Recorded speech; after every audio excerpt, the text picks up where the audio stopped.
Bienvenidos al curso de Sismología Aplicada, GF4101. Antes de iniciar la presentación de hoy día tendremos la presentación de el método de H sobre B a cargo de Bruno y Francisca. Antes de iniciar las presentaciones, ¿alguien tiene alguna consulta?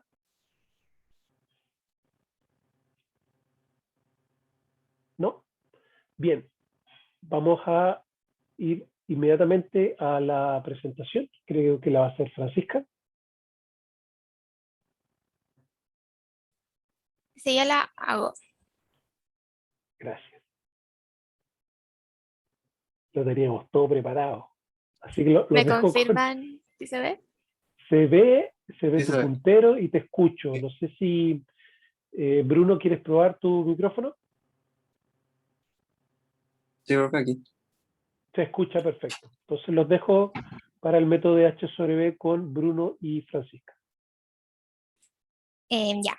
Buenas tardes a todos y todas. Yo soy Francisca Yíñez y junto con Bruno Vargas vamos a presentar acerca del método H sobre B. Los temas a tratar en la presentación, primero va a ser una breve introducción acerca de qué es el método. Luego vamos a ver cómo funciona junto con los supuestos y la metodología. Y por último, algunas ventajas y desventajas de este. El método HBSR, también conocido como método de Nakamura o simplemente H sobre B, es un método pasivo que trabaja con las microvibraciones en la superficie causadas por ruido ambiental. El ruido son vibraciones generadas tanto por factores antropogénicos, como puede ser la circulación de autos o industrias, o tanto por fenómenos naturales, como viento y marea. Lo que este método originalmente sugiere es que la relación o el cociente entre las componentes horizontal y vertical del espectro de este ruido puede estimar la función de transferencia del suelo. Esta relación también permite encontrar el periodo fundamental del suelo, junto con que ayuda a determinar el espesor de las capas de sedimento. Ya, primero que nada, vamos a definir ciertos conceptos. Por efecto de sitio, se habla de una amplificación de las ondas sísmicas generadas por distintas capas de suelo blanco posicionadas sobre una capa basal sólida. La función de transferencia es la que cuantifica este efecto, y por esta se habla de la respuesta de un sistema respecto a una señal de entrada. Con el método HBSR se busca predecir esta función usando el movimiento de la superficie producto de microvibraciones producidas por ruido ambiental, lo cual es muy útil para la evaluación de riesgo en zonas de sismicidad alta. A continuación vamos a explicar un poco de la teoría detrás de este método, junto con los supuestos en los que se basa. Primero que nada, se asume que el efecto de sitio actúa sobre la componente horizontal del movimiento. Por lo tanto, la función de transferencia de un suelo la podemos definir como el radio entre el movimiento horizontal en superficie y el movimiento horizontal en la capa basal sólida. Luego tenemos que el ruido ambiental se compone por varios tipos de ondas, tanto superficiales como de cuerpo, pero la que predomina es la onda de Rayleigh. Se asume que el efecto de esta onda va a ser igual en la componente vertical y horizontal, y también se asume que en la componente vertical las vibraciones no van a ser amplificadas por efecto de sitio. Por lo tanto, su efecto se puede estimar como el radio entre el movimiento vertical en superficie y el movimiento vertical en la rosa basal. Ahora, como la función de transferencia busca cuantificar la amplificación del movimiento que provoca un suelo, para mejorar su exactitud se debe eliminar el efecto de las ondas de Rayleigh. Para eso se crea una función de transferencia modificada, como la función de transferencia dividida por el efecto de la onda de Rayleigh.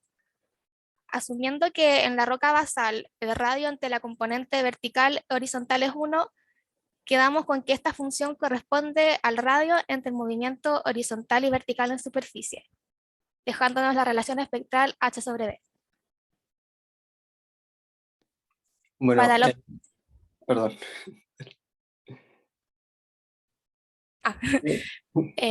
Para la obtención de datos, este método requiere del uso de un velocímetro o acelerógrafo triaxial que mida el ruido sísmico en 3 de sus componentes.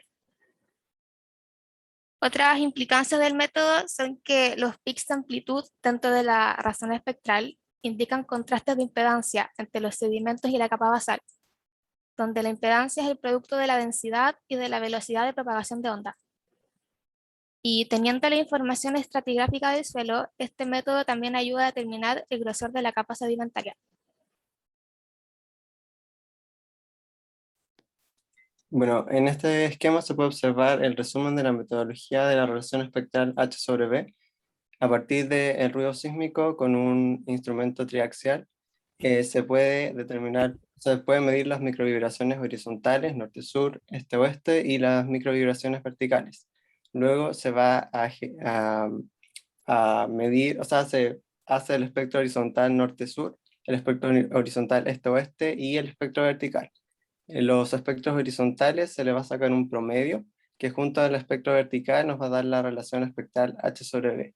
Sobre el procesamiento de los datos, lo que se hace a grandes rasgos es dividir la ventana de tiempo total en subventanas sin eliminar los transitorios. Se va a aplicar la transformada de Fourier rápida y se va a suavizar con un filtro homogéneo en la escala logarítmica, y luego de esto se obtienen los espectros horizontales, que nos va a dar la relación espectral H sobre B.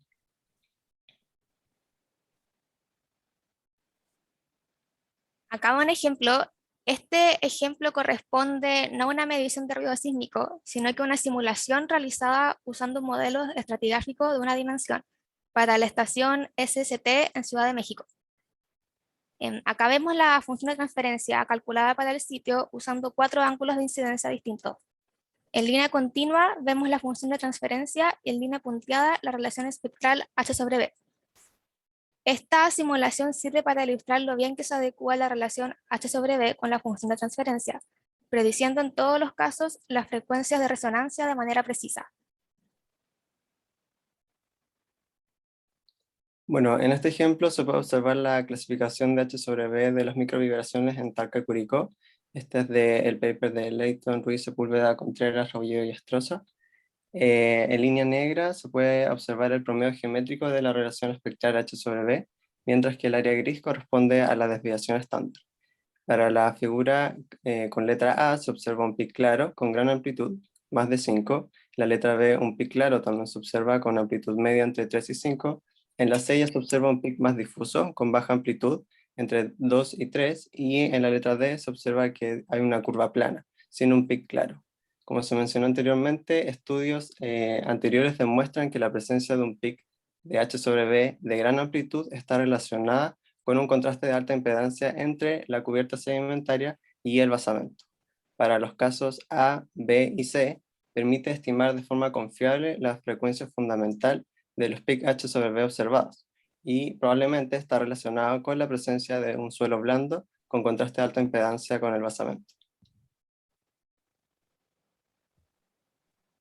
Ventajas de este método es que primero es económico, solo requiere el uso de un instrumento triaxial para la recolección de los datos, y para el procesamiento puede ser realizado por una persona. El método es poco invasivo, ya que al ser un método pasivo, mide solo el ruido ambiental sin alterar el terreno, no requiere de perforaciones ni fuentes de energía externa, y permite el análisis de riesgo, ya que determina el periodo fundamental del terreno, siendo de gran utilidad para analizar zonas de riesgo sísmico. Las debilidades de este método es que, según Nakamura, el método permitía obtener la función de transferencia completa del suelo, quiere decir el periodo y la amplificación del sitio. Sin embargo, investigaciones teóricas y trabajos experimentales han demostrado que no es así, sino que el método permite únicamente la determinación del periodo predominante. Y además, en el ámbito del procesamiento de las señales, el cálculo de espectros por medio de la transformada de Fourier rápida promediada no es robusto cuando se va a aplicar a señales no estacionarias como son las microvibraciones. Y aquí están nuestras referencias. Esa fue la presentación. No sé si hay alguna duda o comentario.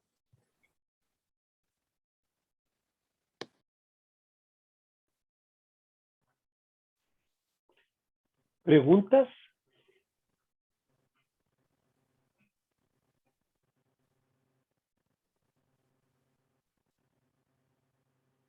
Yo quisiera hacer un comentario, no sé si a todos les quedó claro, pero Francisca, si me puedes poner esa imagen del trabajo de la función de transferencia, del trabajo Esa, de ¿Esa? Lermo y Chávez García, sí.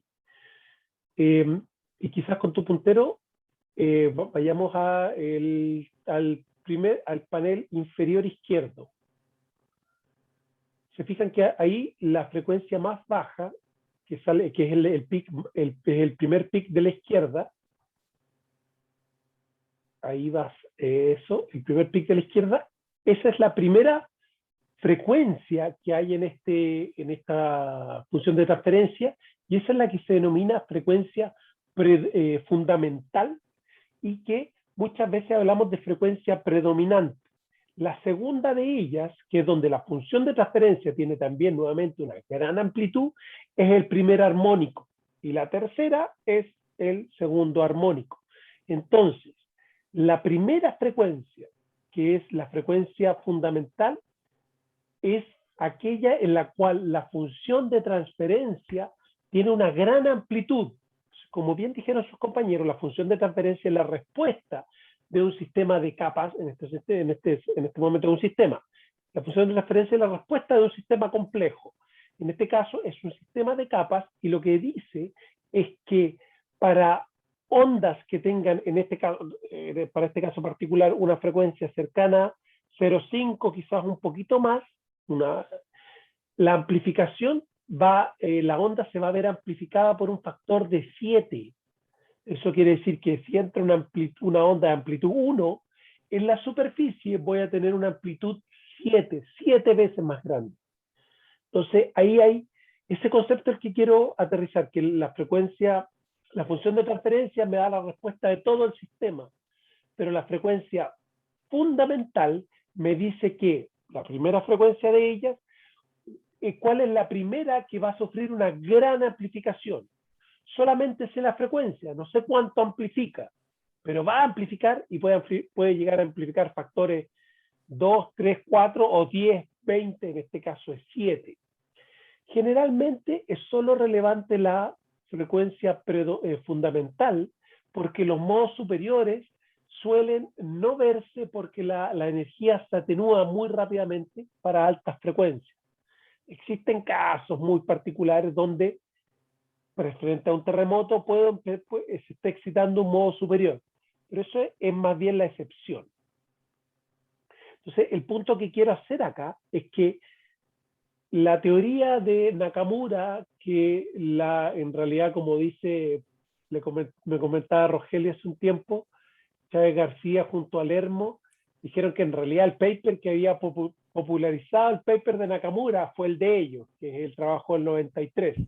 Ellos popularizaron el de Nakamura, que es donde Nakamura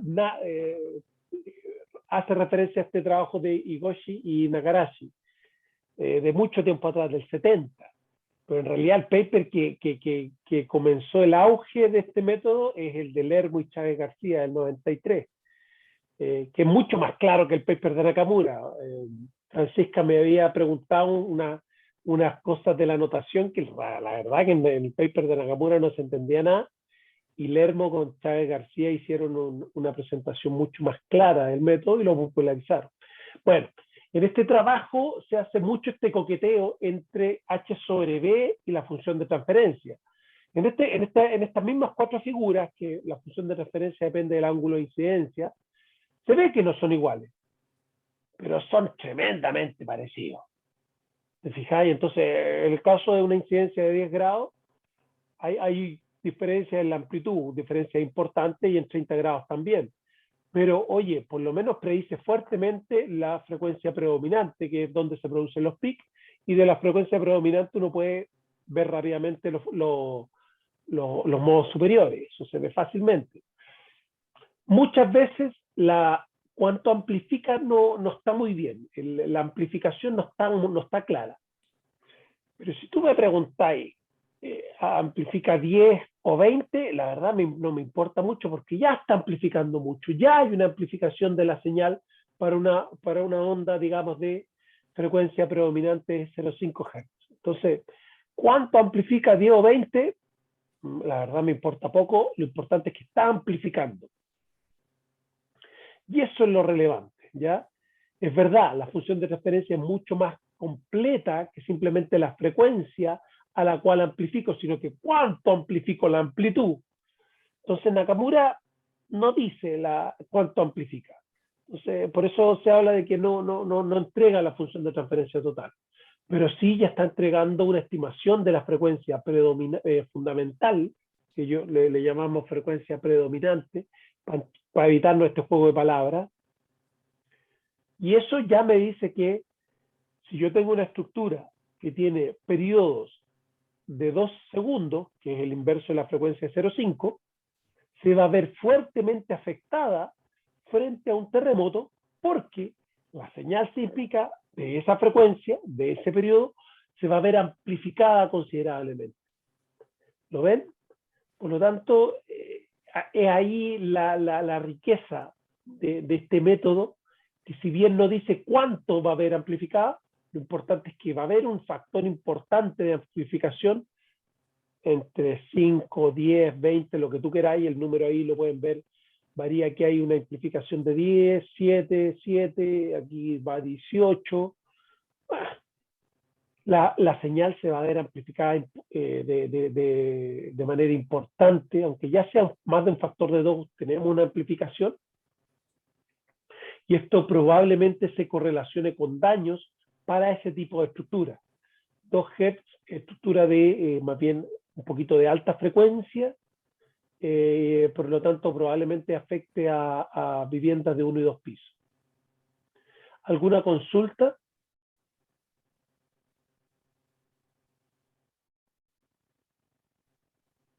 De la presentación del método H sobre B. Rogelio. Yo sí nada más ahí la parte donde dice en línea continua se ve el radio entre el movimiento horizontal. ¿A qué se refieren con radio? Al cociente. Es una palabra en inglés, ¿no? Viene de radio. En realidad eso en español se traduce como cociente, como división, como lo que también decimos como razón. Partido en, ¿no? Como razón, claro. Nosotros le llamamos la razón por eso, espectral. siempre lo habéis usado mal entonces. Está bien. No, gracias. Hablaron todo el rato de radio. Ajá. Sí, y viene del ratio. Sí. Rogelio siempre le dice cociente. Nosotros quizás para ocupar la misma letra le decimos razón. Razón espectral. Sí, solo para que quede ahí, por si a alguien no le había quedado claro. Esa viene la traducción del inglés, es cociente bueno, por acá cociente y por allá razón. O por todo el mundo división, ¿no? No sé cómo. Nada más eso, comentario. Otro punto que quería que ellos lo mencionaron, pero solo quiero hacer énfasis, nótense que en un minuto cuando estaban hablando del procesamiento de la señal, mencionaron de, bueno, tomar varias ventanas para hacer un poquito la estadística y tratar de hacer que el ruido sea estacionario, que no siempre lo es. O sea, ahí hay una limitante, pero se trata de subsanar tomando una gran cantidad de ventanas. Mientras más ventanas tenga, uno va a tener una mejor muestra de cómo es el ruido y esperando que ya uno lo pueda caracterizar como estacionario. Es en primer lugar. Y en segundo lugar, mencionaron sus compañeros que Bruno y Francisca, que era necesario suavizar los espectros. Eso es súper importante porque como uno hace la razón, cociente o división, como estábamos discutiendo, si la vertical se hace muy pequeña, que puede ocurrir para un espectro, la razón se dispara. Por lo tanto, es súper importante suavizar esos espectros. Algunas veces uno lo hace con un filtro Konomachi, otros con un filtro Parsen. He visto que ahora han surgido, antes hacíamos solo el filtro Konomachi para suavizar, pero ahora ya hay hartos trabajos que están ocupando un filtro Parsen. Lo importante, y hay también en Job se ocupa uno triangular que sea estable en el logaritmo. Lo importante es que tienen que suavizar la señal. Si no la suavizan, le van a aparecer pics que no necesariamente se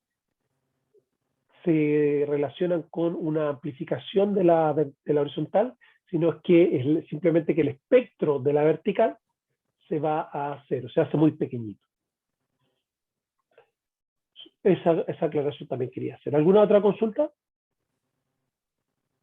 Profe, Acerca Fer. de lo mismo que decías, hablaba de eso en el paper.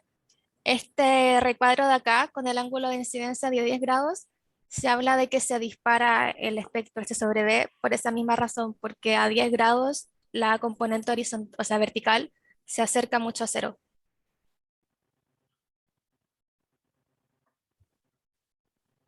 Claro. Entonces, cuando te acercáis mucho a cero, te Y hace acá muy dan pequeña, valores muy altos. claro, la razón se te dispara. Entonces, eso hay que tener ahí cuidado cuando ustedes lo hagan. Entonces, este método es muy sencillo. Vamos a tener una estimación de la función de transferencia del suelo. No conozco sus propiedades, no conozco qué tipo de suelo, pero voy a conocer por lo menos para qué frecuencia la, la señal sísmica se va a ver amplificada. Y con eso, como vimos en las presentaciones que estuvimos viendo hace un par de semanas, voy a poder estimar si ciertas zonas van a ser susceptibles a daño frente a un terremoto. ¿Alguna otra consulta?